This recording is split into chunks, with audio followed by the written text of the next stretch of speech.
اگر کہیں نجاست لگ جائے، گندگی لگ جائے، جیسے خون ہے، گوبر ہے، بچے کا پخانہ ہے،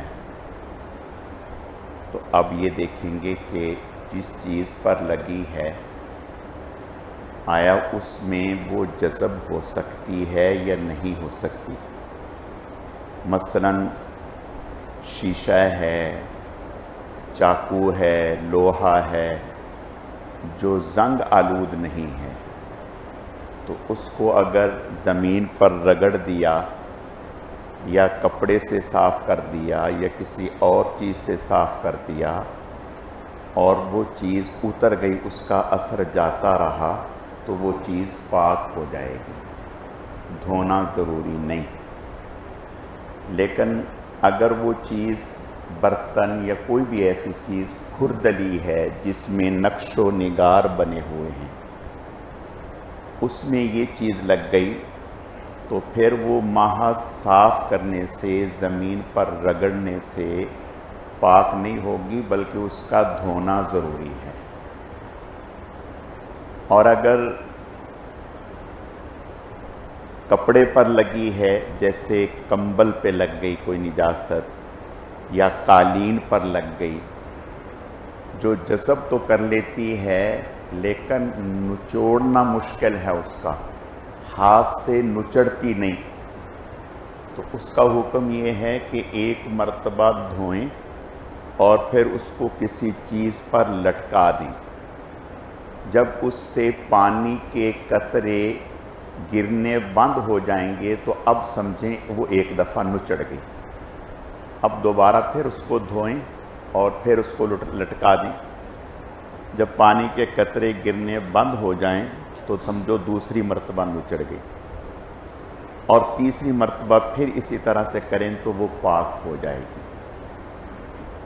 اور اگر ایسی چیز ہے جیسے چمڑے کی جوتی ہے یا کوئی اور چمڑے کا موزہ ہے، اس کے اوپر گوبر لگ گیا یا غلاظت لگ گئی، کوئی فضلہ لگ گیا، تو اس کو لکڑی سے یا زمین سے رگڑ دینے سے وہ چیز اتر گئی تو وہ پاک ہو جائے گی، اس کا دھونا ضروری نہیں ہے۔ اور یہ چیزیں جو جسم والی ہیں، جیسے گوبر ہے، خون ہے، تو ان کا یہ چیز اتر جائے ایک دفعہ دھونے سے یا رگڑنے سے تو کافی ہو جاتی ہے۔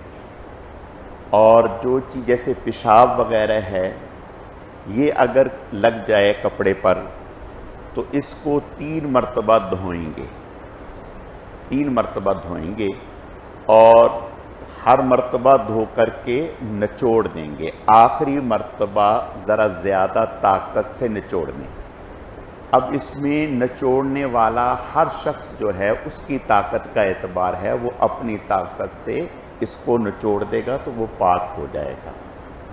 اور گوبر وغیرہ یا انسانی غلاظت، یہ اگر ایک دفعہ دھونے سے ہٹ جائے تو ایک دفعہ دھونا ہی کافی ہو جاتا ہے، 3 دفعہ دھونا مستحب ہے۔ اگر کسی کپڑے کو رنگنے کے لیے رنگ اس میں پانی میں ملایا، ابھی کپڑا ڈالنے لگے تھے کہ بچے نے پیشاب کر دیا، اب اسی کپڑے میں جس میں رنگ گھولا ہوا تھا اسی میں کپڑا ڈال دیا اور پھر اس کپڑے کو 3 مرتبہ پانی میں ڈال کر کے نچوڑ دیا تو یہ کپڑا پاک ہو جائے گا، بھلے اس سے کلر کے قطرے نکلتے رہیں۔ اللہ تعالیٰ سمجھنے کی، عمل کرنے کی توفیق عطا فرمائے۔ حضرت مولانا رشید احمد درخواست تھی، انہیں اٹیک ہوا ہے، ہسپتال میں ہیں، ان کی صحت یابی کے لیے دعا فرمائیں، اللہ پاک انہیں صحت و تندرستی عطا فرمائیں۔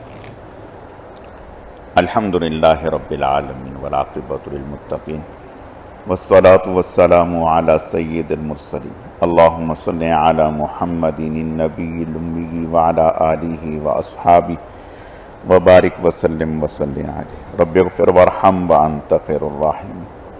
اے اللہ، اپنے کرم سے، اپنی رحمت سے ہماری اس نماز کو، زندگی بھر کی پہلی تمام نمازوں کو دیگر تمام اعمال صالحہ کو اپنی بارگاہ میں اعلیٰ درجے میں قبول فرما۔ اے اللہ ہم سب کے روزوں کو، ہم سب کی تراویح کو، تلاوت کو، ذکر اذکار کو، تمام اعمال کو اپنی بارگاہ میں قبول فرما، کمی کوتاہیوں کو معاف فرما۔ اے اللہ اس ماہ مبارک کی قدر و منزلت کو پہچاننے کی توفیق عطا فرما، اس ماہ مبارک کے ایک ایک لمحے کو عبادات میں، ذکر اذکار میں، تلاوت میں، نوافل میں لگانے کی توفیق عطا فرما۔ اے اللہ اس ماہ مبارک میں، رات میں، دن میں آپ کی طرف سے بے شمار انسانوں کی مغفرت کے فیصلے ہوتے ہیں۔ اے اللہ ان میں ہم سب کو شامل فرما، ہمارے والدین، ہمارے اساتذہ، ہمارے مشائخ، گھروں میں ہماری مستورات، بچے، یا اللہ پاک مرد و عورت سب کی مغفرت فرما۔ اے اللہ تمام بیماروں کو صحت و تندرستی عطا فرما، خاص طور پر حضرت مولانا رشید احمد درخواستی صاحب، اے اللہ اپنے کرم سے انہیں صحت و تندرستی عطا فرما، شفاء کاملہ عاجلہ دائمہ مستمرہ نصیب فرما، عافیتوں، خیروں، برکتوں کے ساتھ ان کی زندگی میں برکتیں عطا فرما۔